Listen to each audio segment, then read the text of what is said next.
नमस्कार, मैं doctor Vinod Pagrani, orthopaedic surgeon, director Khushlok multi super speciality hospital Bareilly.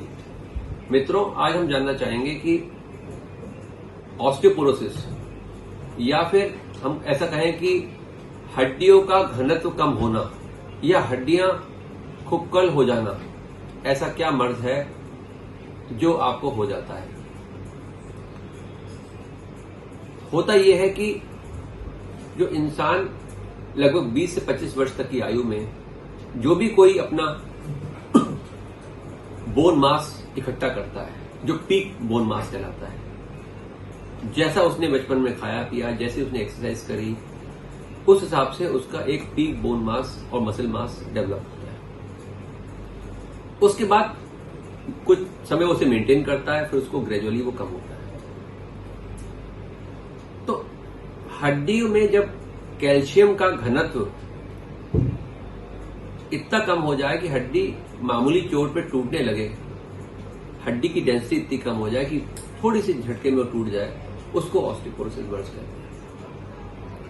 WHO की इसमें क्लासिफिकेशन भी है, जो -2.5 से अगर वैल्यू ज्यादा कम है तो ऑस्टियोपोरोसिस है। टी स्कोर हम नापते हैं उसमें। हमें क्या करना चाहिए कि हमारे को ऑस्टियोपोरोसिस ना हो या फिर उतनी तेजी गति से ना हो जैसे हमारे हड्डियों में फ्रैक्चर हो जाए। उसके लिए जरूरी है सबसे इंपॉर्टेंट चीज व्यायाम। हाँ, व्यायाम ऐसी चीज है कि अगर हम लगातार करते रहे, वो एक सबसे सिंगल मोस्ट इंपॉर्टेंट फैक्टर है हमारी हड्डियों में ताकत, हमारी हड्डियों में कैल्शियम, हमारी हड्डियों का डेंसिटी स्ट्रांग रखने के लिए। अगर हम रेगुलर एक्सरसाइज करें, वॉक करें, और कुछ ना कुछ वेट ट्रेनिंग एक्सरसाइज जरूर होनी चाहिए। वेट ट्रेनिंग एक्सरसाइज, चाहे वो बॉडी वेट एक्सरसाइज हो, चाहे आप वेट्स उठाएं, किसी की गाइडेंस में, वो हर एज पे करना चाहिए, अंडर सम गाइडेंस। क्योंकि उससे क्या होगा, आपका ना ही दो चीजों में फायदा मिलेगा। एक तो ऑस्टियोपोरोसिस में भी, और वो भी प्रिवेंट होगी, और दूसरा सार्कोपीनिया, जैसे मसल मास कम होता है, सार्कोपीनिया बोलते हैं। तो अगर आप रेगुलर एक्सरसाइज कर रहे हैं तो आप ऑस्टियोपोरोसिस भी प्रिवेंट करते हैं और सार्कोपीनिया भी प्रिवेंट करते हैं। संग संग मैं कहूंगा कि एक्सरसाइज के अलावा दूसरा इंपॉर्टेंट फैक्टर यह है कि आपकी डाइट, आप क्या खाएं और क्या ना खाएं। तो Indian diets usually they are relatively poor in protein, तो थोड़ा प्रोटीन पार्ट अपनी डाइट में बढ़ाइए।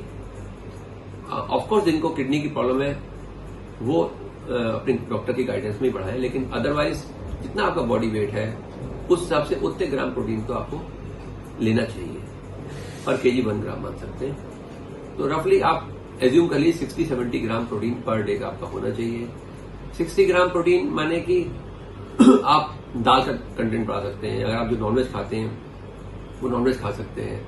प्रेफर करिए रेड मीट वाली चीजें ना लें, और कोशिश ये करिए कि आपके जो स्वीट्स है, कार्ब्स कंटेंट है, वो कम हो जाए डाइट में।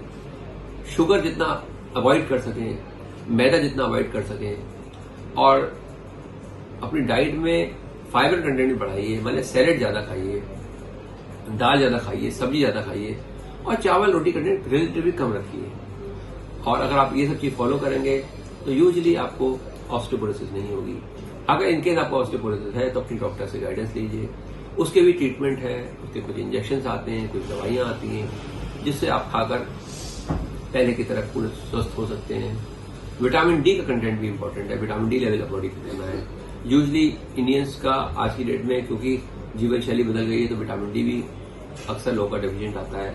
तो विटामिन डी का सप्लीमेंट लेना है, कैल्शियम सप्लीमेंट एडिक्वेटली लेने हैं, और मिलकर हम सब प्रयास करेंगे तो ऑस्टियोपोरोसिस मर्ज से लड़ पाएंगे।